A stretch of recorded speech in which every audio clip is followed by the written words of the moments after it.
John. Yes, can I ask you about independence? I'm a Conservative Member of Parliament from Plymouth. Firstly, have you had a job outside of London? I've seen your CV, but have many of them been outside of London? Outside of London? Yeah. Well, Cheshunt in Tesco would probably like to think of themselves as outside of London, but to be honest, because this is where dual careers with a husband and wife trying to juggle locations mean that, as you know, my husband... Have you ever lived outside London? I've lived in America for a couple of years, and Right. actually we consider home as a family to be Somerset in my husband's constituency. Right. I've been a retailer for most of my working life, and so I've spent a very large amount of time on the road visiting shops, one end of the country to another. But because of our family circumstances, it's never been achievable to have a third destination, constituency home in London and a third place of work. The family life would just not work. Yeah, sure. No, I understand that.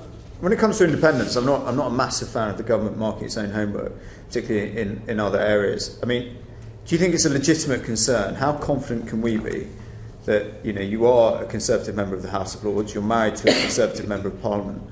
How confident can we be that you are going to be robust in challenging Conservative ministers where appropriate? Okay, well, can I take firstly me and then the actual appointment? So I've spent the last 7 years at Talk Talk. One of the things I could have added to my answer just now on what I've achieved is campaigning to change government policy on broadband very publicly through a series of Secretaries of State, including the current Secretary of State for Health, where Talk Talk and I personally fronted up a campaign to change government policy to separate Openreach, culminating with the legal separation decision. I have no hesitation in challenging government of whatever party if I think it's the right thing to do for the organisation I'm running. Yeah. And I've got that track record that I can point to. In terms of NHSI itself, I don't view this as a political appointment, and I don't think that the government does either, not least because there are two Labour peers already on the board of NHSI, both of whom were appointed by a Conservative Secretary of State. Yeah.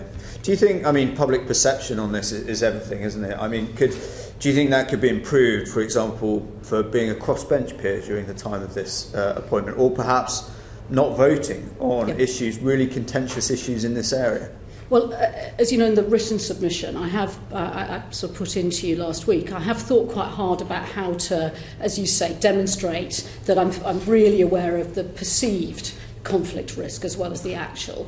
So if we take each of my conflicts in turn, so the first one, that I'm married to a Conservative MP, I would intend to recuse myself from any discussion or decision that directly affects Weston-super-Mare, my husband's constituency. Wouldn't expect to be able to see any papers or be involved in any discussions about that. So I have to keep that separate, because clearly otherwise there is a conflict.